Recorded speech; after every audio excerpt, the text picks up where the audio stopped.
The coastlines of Haida Gwaii are a remote wonder. From endless sandy beaches to unimaginable wildlife, it is an island chain seemingly of another world. Cultural mysteries rooted in oral tradition. So I'm trying to piece together an oral history tradition with archaeology. Culinary secrets revealed through these coastlines. And we pretty much live off salmon, everything we pick up at low tide. And a Haida art legacy known throughout the world. Yeah, art has been a really family traditions for many, many generations. Now, we reveal the coastlines like never before, unlocking the secrets of our maritime past, present, and future. Canada, over the edge.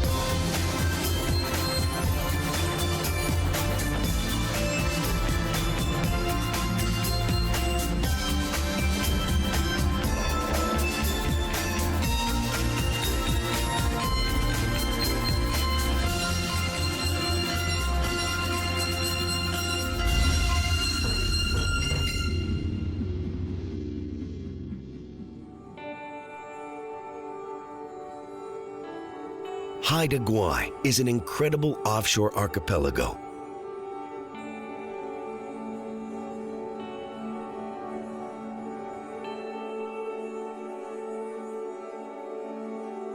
(1,884 islands, covering more than 10,000 square kilometers.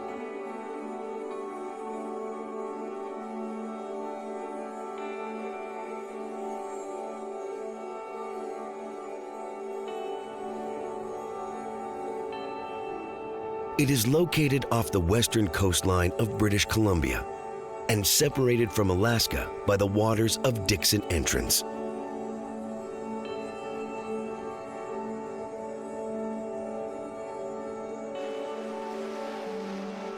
The northern half of Haida Gwaii is dominated by Graham Island.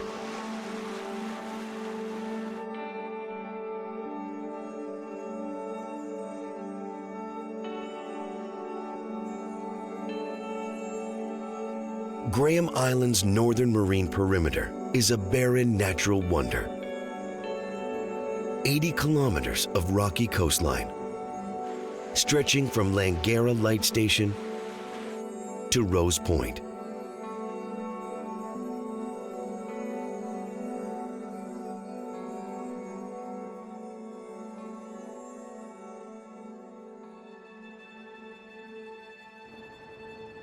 Just east of Langara Light Station, Pillar Bay is a tiny inlet along the waters of Dixon Entrance.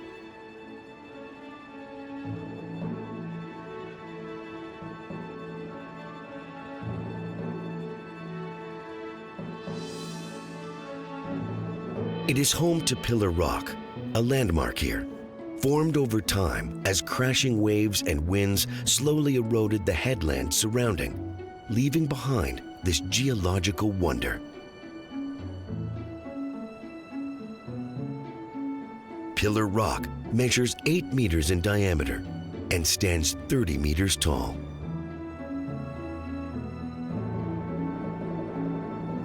At high tide, Pillar Rock is surrounded by water. At low tide, it is fully revealed.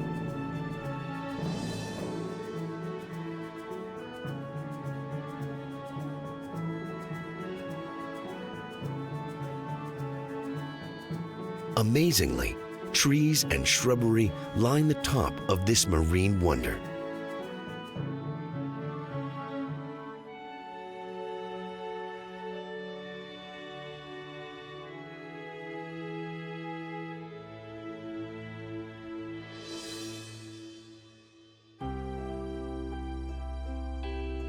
To the east, Masset Sound is a narrow waterway leading inland. It stretches more than 20 kilometers along remote, dense forests.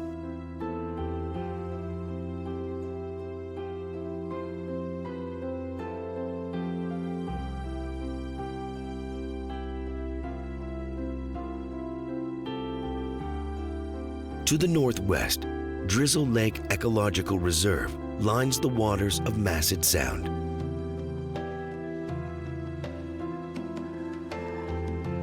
Established in 1973, the reserve measures 837 hectares, protected lakes and bogs stretching for kilometers. It is a remote inland feature of Haida Gwaii.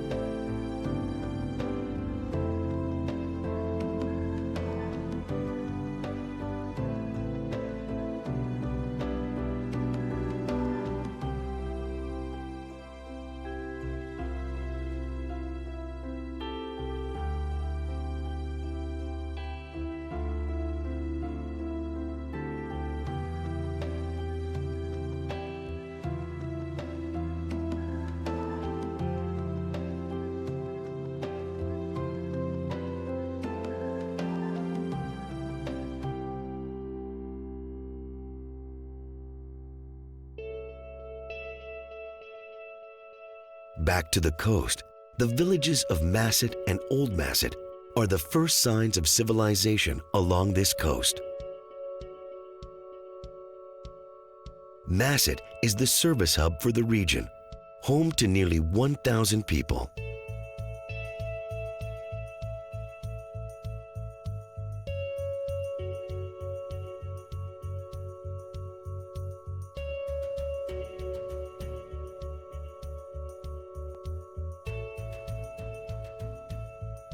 Two kilometers northwest, Old Masset is built on the site of a traditional Haida village.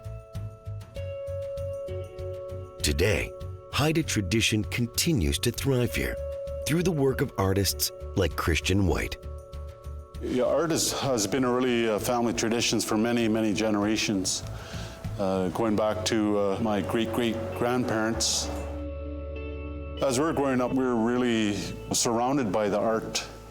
Watching our father create the art, so it was just a natural way to move into that direction. White is one of Haida Gwaii's foremost designers and carvers of totem poles. To carve a monumental red cedar pole, it takes a lot of planning. First of all, you have to find the tree to carve it, and or maybe sometimes the cedar finds you. And you're chosen to carve it. So, it might take a month of preparation before you even start to carve the pole, from the tree to the totem pole form, and then you have to create the design. But it could take up to a month to prepare the log and another 5 months to carve the pole. What we would do is we would start off by shaping the log to the rough shape of the pole, and this could take a long time. Stripping the bark and choosing the right side we're going to carve, because a lot of the times the cedar has more branches on the one side of the tree. So we have to choose which side is going to be the front, the face of the pole.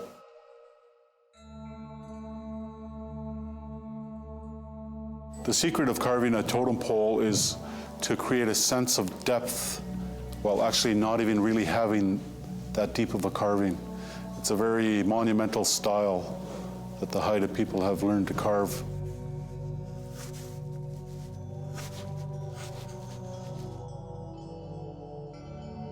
White says totem poles are more than decoration. They have been a key communication tool for generations. The Haida stories, the family histories, the mythology are what inspire me to create totem poles, sculptures. Each piece I do has a story. Because the Haida did not have a written language, the totem poles served as visual reminders of the stories. So through the oral traditions, the stories could be passed down from generation to generation. Not only the stories from ancient times, but stories that are being created now. White is also known for expertise in designing and building traditional Haida canoes. It might take a long time to find the perfect tree to carve a canoe out of. The person who's going to carve a canoe, they're making a commitment of a long time, a lot of thought. They're dedicating themselves to creating a canoe.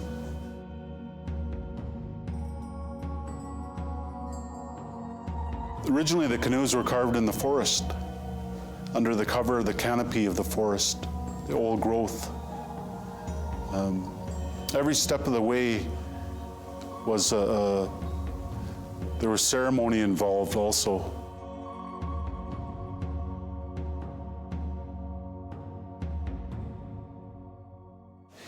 This here's the stern of the canoe.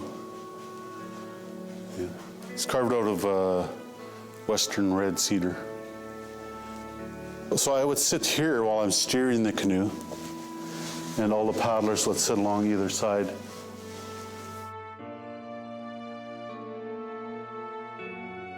We built this canoe, we started making this canoe in 1985, and we never finished till about 87. My father was teaching us at the time. On the bow of the canoe, this is our lookout. He's watching out for where the canoe's going, kind of a stylized human face in his body. And down back here is a swan, orca, or killer whale. If somebody is lost at sea, what the people say is the killer whales came to get them, and they're taken to the killer whale village, where they're transformed into killer whales. The whole canoe is out of one log, so you see it right here. This canoe has not been steamed open yet, but that's how it would be shaped before it's steamed open. So just basically out of one whole log. So it's a dugout canoe, but what makes it a Haida canoe is the steaming process, where we widen the canoe out. This is something that was learned over many, many generations. I think that's an interesting thing. This one piece will make 52 layers. Watch on mobile devices or the big screen, all for free. No subscription required.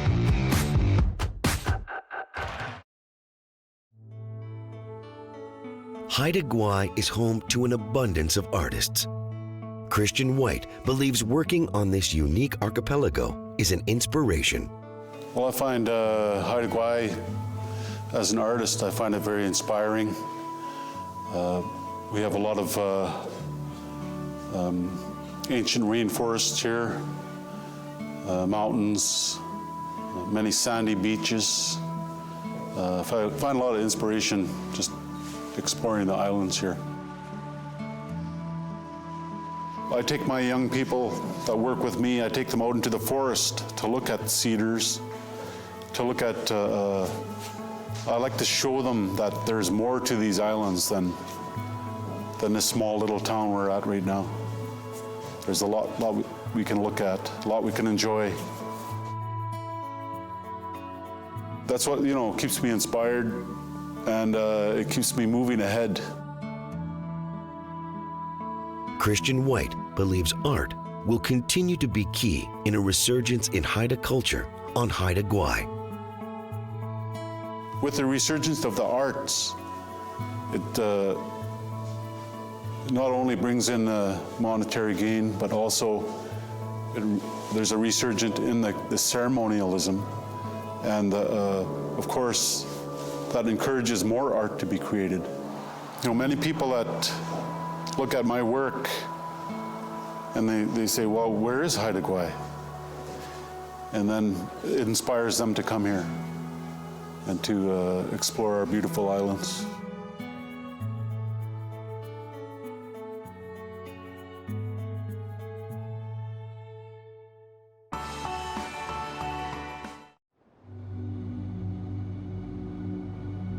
The northern coastline of Haida Gwaii is a stunning collection of remote landscapes and vibrant Haida culture.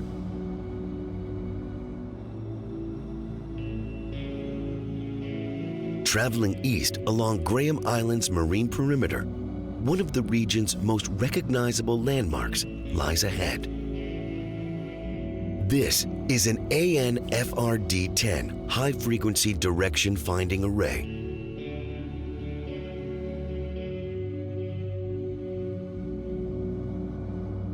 Sixteen of these high-tech systems were built in Canada and the United States during the Cold War.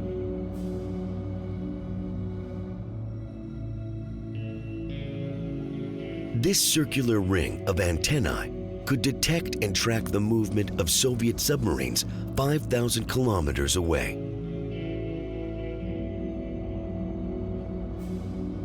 It is known locally as the elephant cage. The ring measures 260 meters in diameter, one of the last visible remnants of a larger military presence here. Further east, the beaches of northern Graham Island are a natural gem.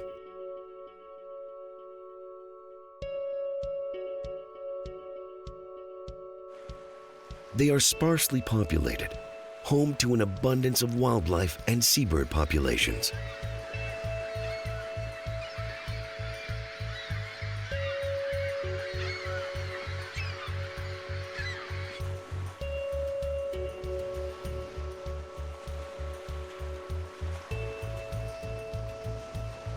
The archipelago was first visited by Europeans in 1774 by Spanish seafarer Juan Perez.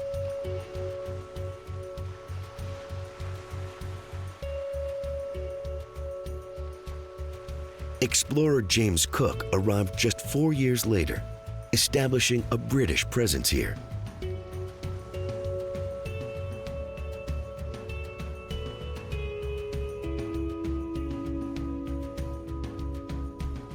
By the mid-19th century, the archipelago was a regular stopping place for American merchants.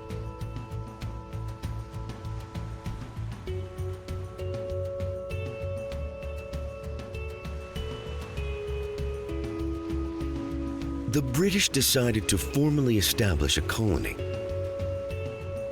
naming it the Queen Charlotte Islands.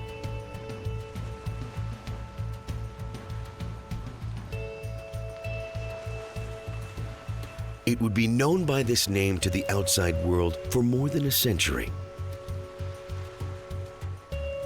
officially adopting the title Haida Gwaii, or Islands of the People, in 2010.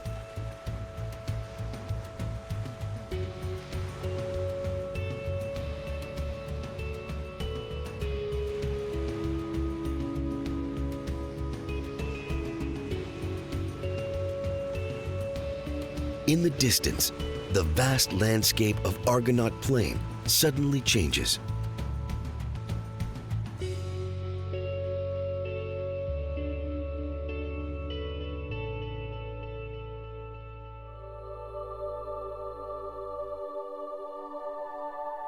Toe Hill rises 125 meters, a landmark visible from all directions.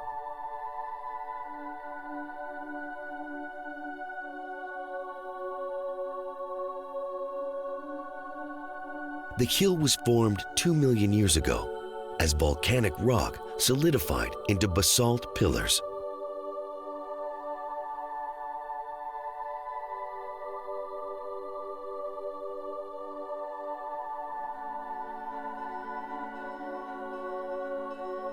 It is surrounded by an ecological reserve, protecting the beaches, dunes, and bogs surrounding Toe Hill.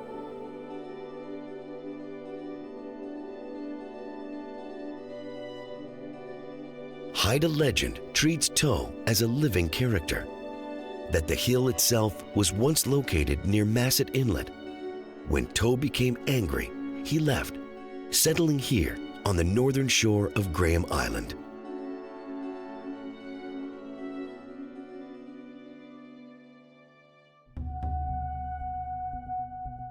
Beyond Toe Hill, more than 10 kilometers of beaches stretch to the northeast.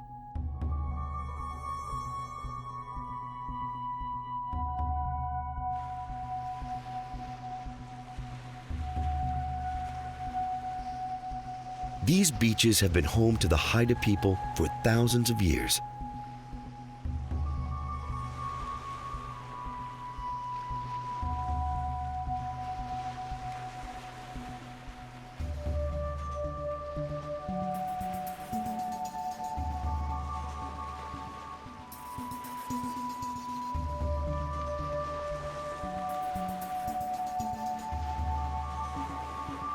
When Europeans first arrived, Haida Gwaii was comprised of 100 thriving villages, home to more than 10,000.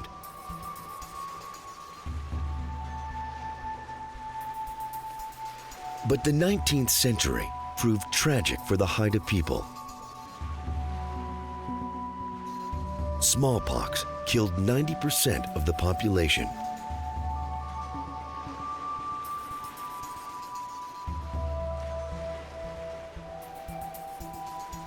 In the 20th century, the Haida population has stabilized and grown.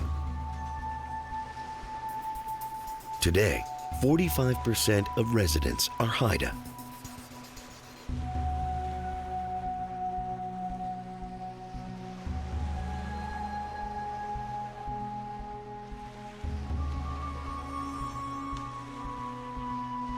And in the distance lies another scenic Haida landmark.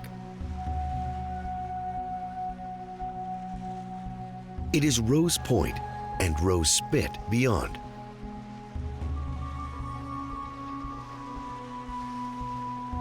Rose Spit is formed by ocean currents, carrying sand north along Hecate Strait, then depositing it here. The waters are shallow with dangerous currents, making navigation here treacherous.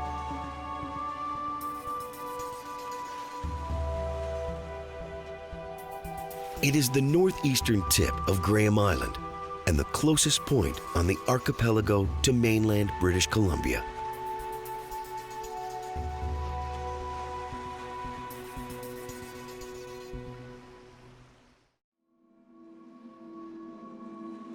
Haida Gwaii's northeasternmost point is a unique geographic location.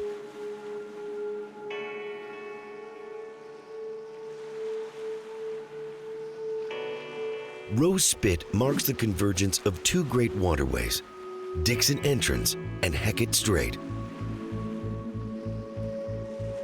The Haida called Rose Point Nai, and the sand spit beyond Naikoon. It translates to the long nose of Nai.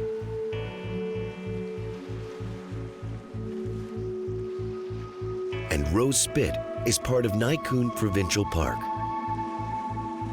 Historians say the park is at the heart of the Haida people's traditional territory. My name is Captain Gold. My clan is the Naikoon Gigawai. It is translated into English as those born at House Point. House Point is known on today's charts as Rose Point. Captain Gold believes it is the site of lost villages inhabited by his ancestors. Naikoon is the northeast corner of Haida Gwaii, and it's a long sandy spit that reaches out into the Dixon Entrance. It's a pretty sandy area all through the location, the sand dunes and windswept. There's a lot of wave action upon that coastline and everything. So we used to, at one time there, the people had several different villages. My clan had several different villages along the east coast there, all the ways from Naikoon down to Talal, and we probably had a neighborhood of 4 to 5 villages, major villages, and big population, especially at Cape Ball. So my clan at one time were very large in population. Years ago, Captain Gold set out to document the history of his people's villages. And I've always heard about the villages that my clan used to live in along the east coast there, so it's got my interest going. So when I became older, I went out when I was in the neighborhood of 20-something years old and started to hike the east coast looking for the signs of the villages.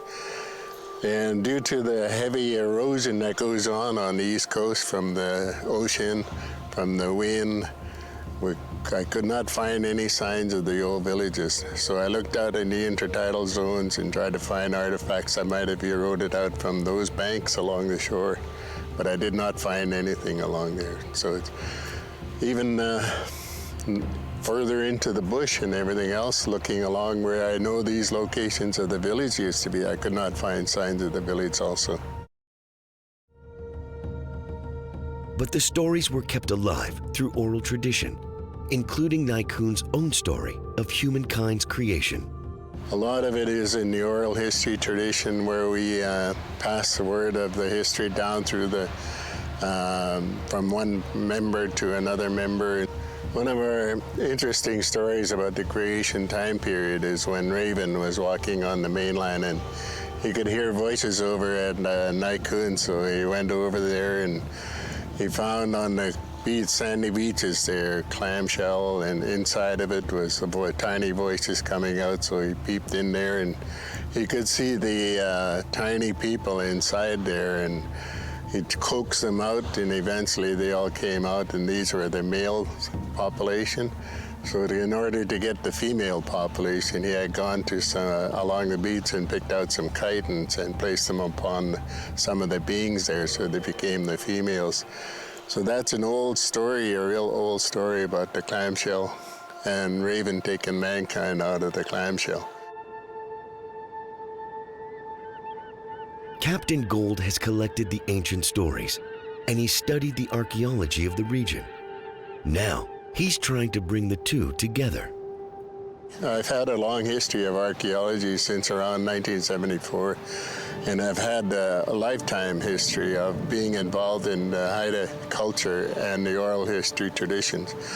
So I'd seen nobody who was ever trying to marry together those two, which I thought was so important, because when you look at the recorded oral history traditions inside of the ethnology of the Haida from John Swanton and others who came here in 1900s, there's no order in placement of those stories.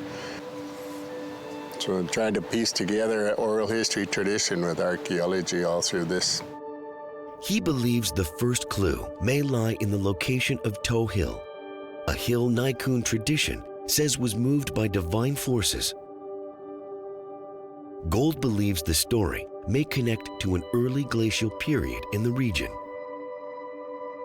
What I found out anyhow is that in the oral history tradition, the oldest part could possibly be the moving of Toe Hill.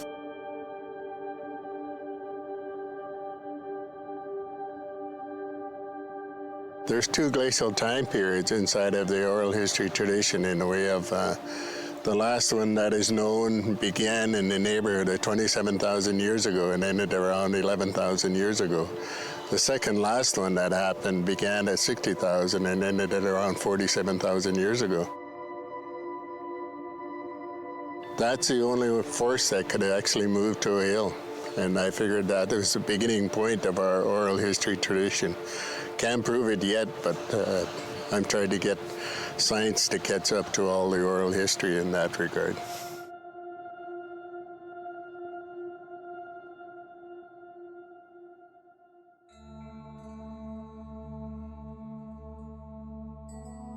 Today, Naikoon Provincial Park remains one of Haida Gwaii's scenic wonders. It is located in what is known as the Hecate Depression, a stretch of lowlands set between Haida Gwaii's outer mountains to the west and the coast mountains to the east.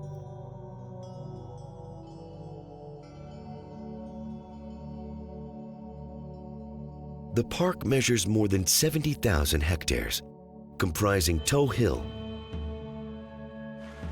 Rose Point, and kilometers of incredible sandy beaches along the east coast of Graham Island. These beaches are a haven for adventurers and explorers, Beachcombers also flock here, seeking unique and interesting finds brought to shore by the unpredictable currents of Hecate Strait.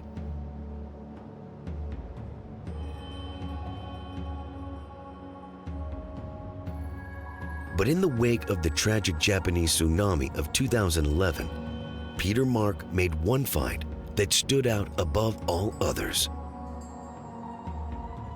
I go to the East Coast there quite often, just looking to see what might wash up. Sometimes there's interesting things that come up, or just even nice scenery. It's a nice place to go for a drive. I was just driving along on my four-wheeler, and I could see the white container from quite a distance, like about 2 miles away. And as I got closer, I could see that it was the back of a cube van. And when I got up on it, I could see a motorcycle tire sticking out of the back. We all knew that the tsunami debris was on its way. As soon as I got a little closer, I could see that there was a Japanese license plate on the motorcycle. Well, I can't tell you what kind it was. All I know is a Harley Davidson.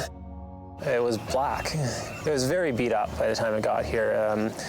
It had been half submerged in salt water, so all the spokes were rusting off, a lot of corrosion on the bike, everything was seized up, and it was being thrashed around in the container, so it was fairly dented. It just defies all logic that that bike stayed in there. It wasn't tied down. The door was ripped off the container, so it was open to the elements. All it had to do was take a bad roll, and that bike would have landed on the bottom of the Pacific somewhere between here and Japan.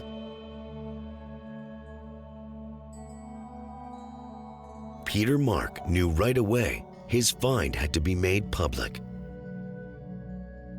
I knew that was kind of a big deal, that this would probably be the first thing that could be tied directly to the tsunami. It was fairly remarkable that it made it over in 11 or 12 months.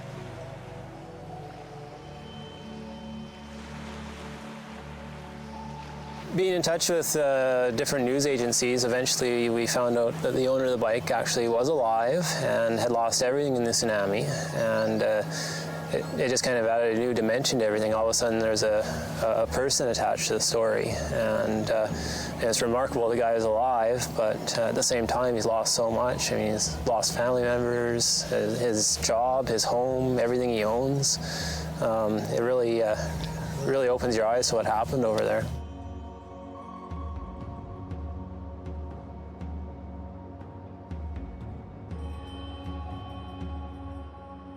We haven't actually spoken or written each other. There's a language barrier, but we have sent a couple messages back and forth through the news agencies. He had the option to actually have the bike rebuilt and given back to him, and he declined the offer because he just thought it was too much. So many of his friends and family and everybody else are living in temporary shelters over there, and he just didn't think it was right to spend that much money on a motorcycle. So pretty decent.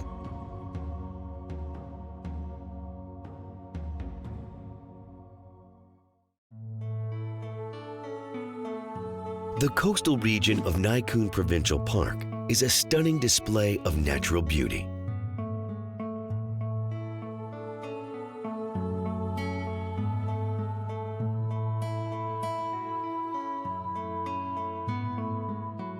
Despite efforts in the early 20th century encouraging settlers to farm here, the region is remote. Today, only tiny settlements remain.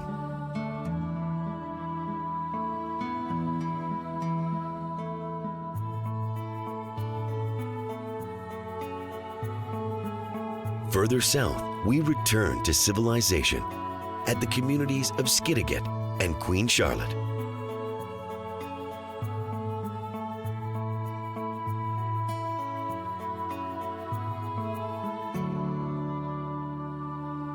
This is the major population center for the region. Haida culture is on display everywhere. From museums and art galleries to the kitchens and backyards of local residents. Pass me the seasoned salt with the red cap, please. Thanks. And the pepper next to it. Roberta Olsen is an expert in the culinary traditions of the Haida people. At low tide, it's like there's a banquet set. There's everything that we gather from there that's edible. And we pretty much live off salmon, everything we pick up at low tide. I was raised a food gatherer by my parents.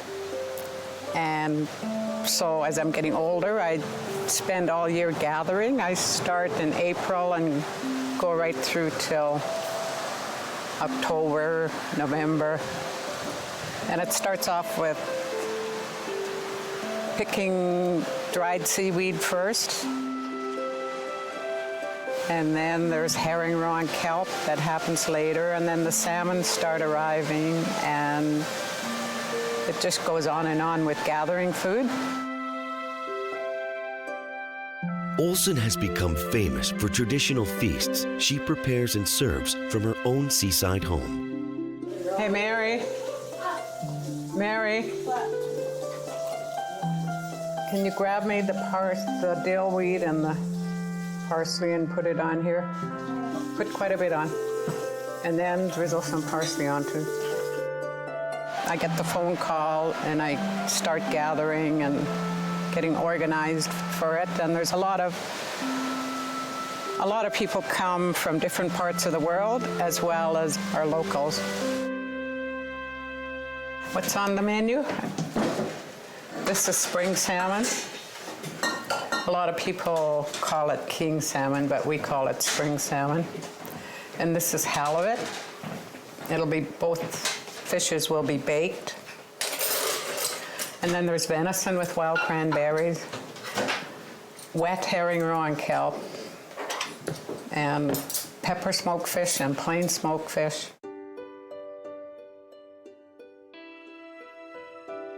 After the scallop shell, there'll be a soup we call jum, and I rendered down the halibut bone for the stock, and then there's just onions, potatoes, and halibut. And on the table, how we usually eat it is with bullock grease. We call it tau. And then dried seaweed, you sprinkle it in the soup, and that's how we traditionally eat it.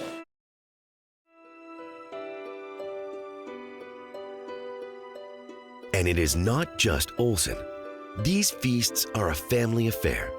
Today, the countdown is on, with guests soon to arrive.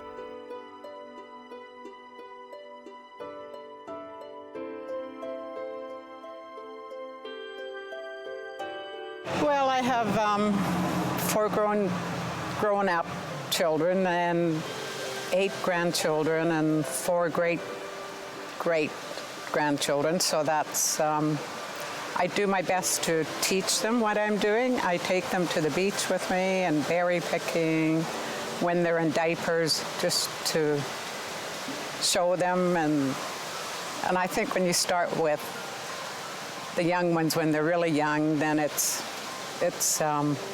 works better.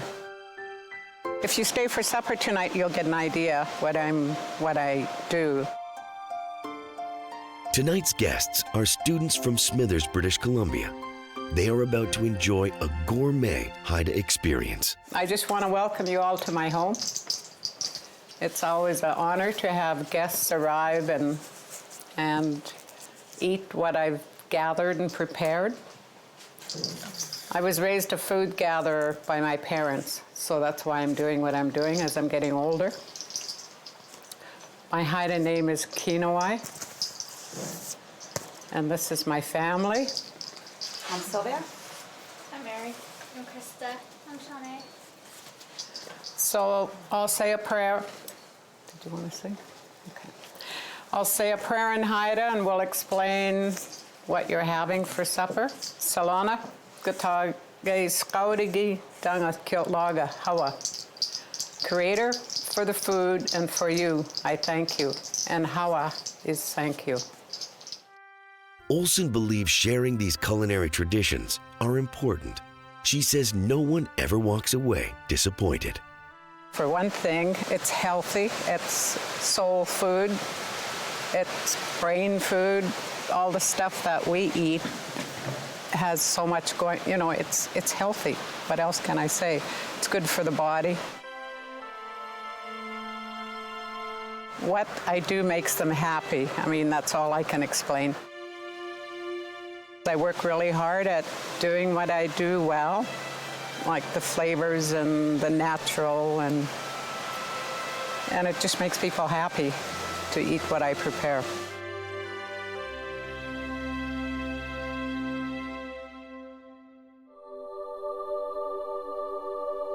From the community of Skidegate, we change course, heading west. Inland, Hecate Strait becomes Maud Channel.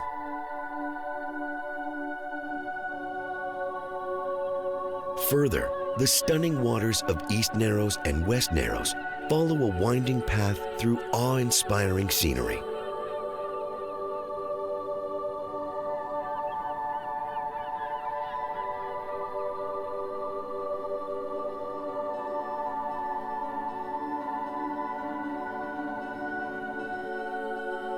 To the west, Skidegate Channel divides Graham Island to the north from Moresby Island to the south.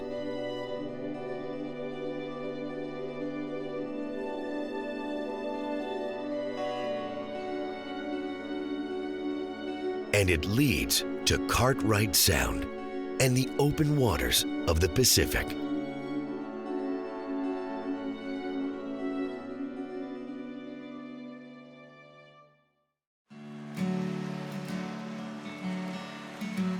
The western coast of Haida Gwaii is truly one of the world's most remarkable stretches of untouched coast.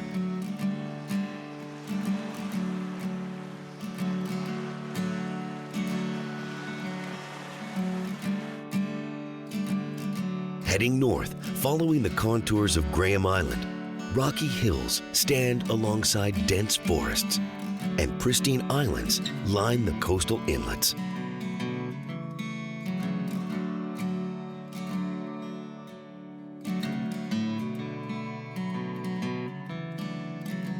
Haida Gwaii is also home to amazing sea life, including some of British Columbia's largest sea lion colonies.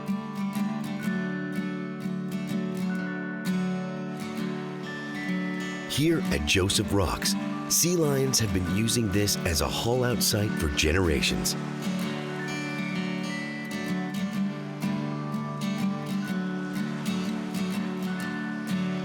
Set kilometers from the nearest road, it is a spectacle visible only by boat or from the air.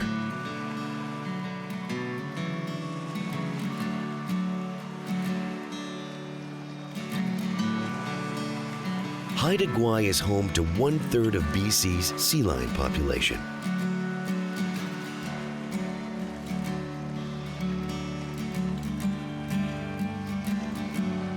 They are remarkable creatures, weighing as much as 300 kilograms, some more than 2 meters long.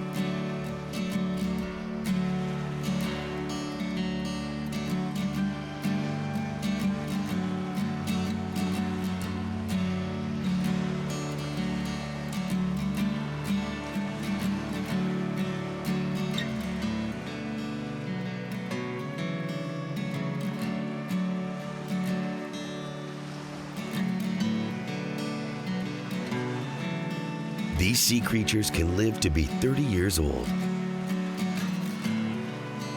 Covered in short, thick hair, they inhabit oceans all over the world, from frigid subarctic conditions to the tropics.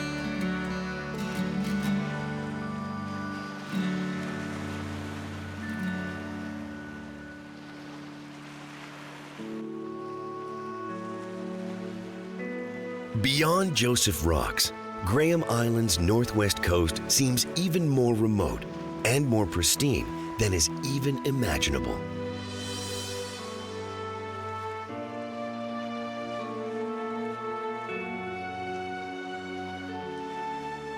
Unique geological formations are molded over millions of years.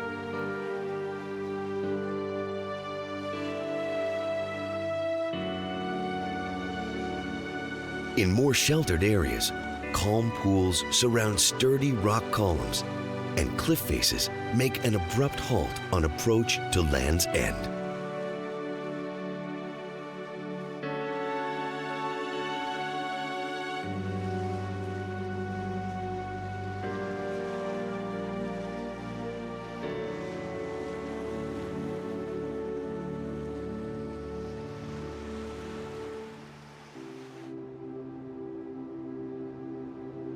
Just south of Frederick Island, shallow waters stretch for kilometers, with seaweed and tiny pebbles visible in all directions.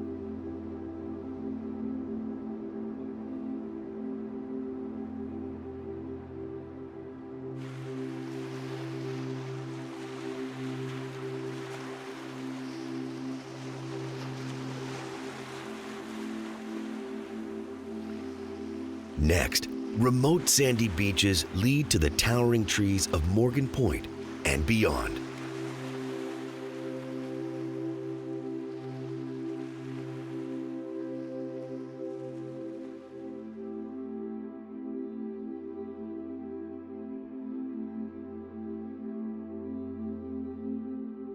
And just south of Cape Knox, one stunning island leads to the final chapter of our journey.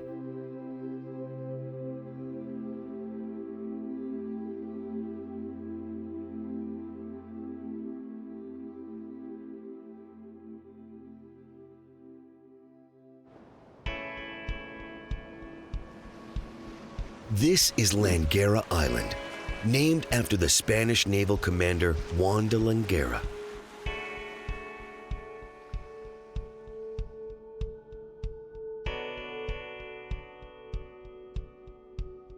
Langara Point Lighthouse was built here in 1913, one of just 2 light stations on the archipelago.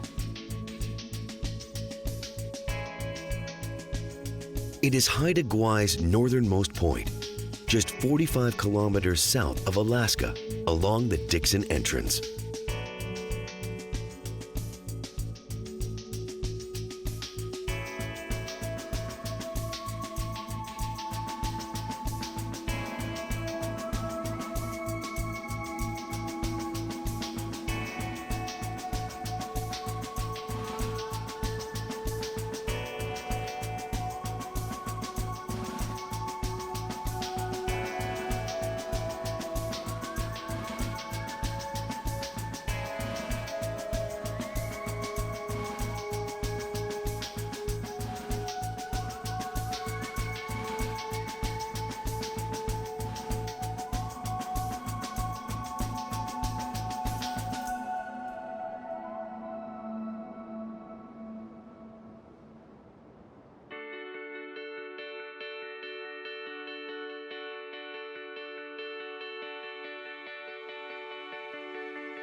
From the amazing geological formations lining the northern coast of Haida Gwaii,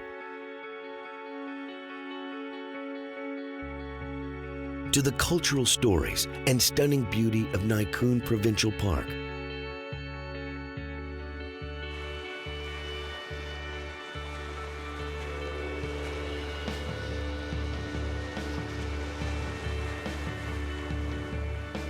to the isolated splendor of Haida Gwaii's western extremity.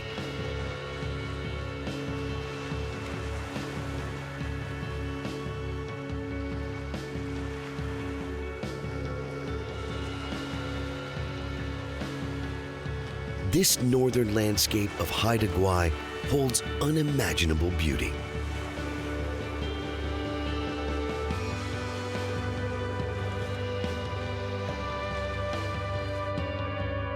It is serene solitude contained in endless beaches.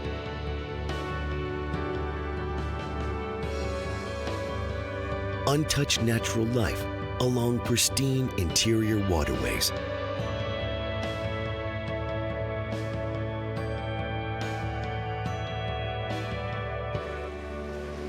And sea life colonies that will thrive for generations to come.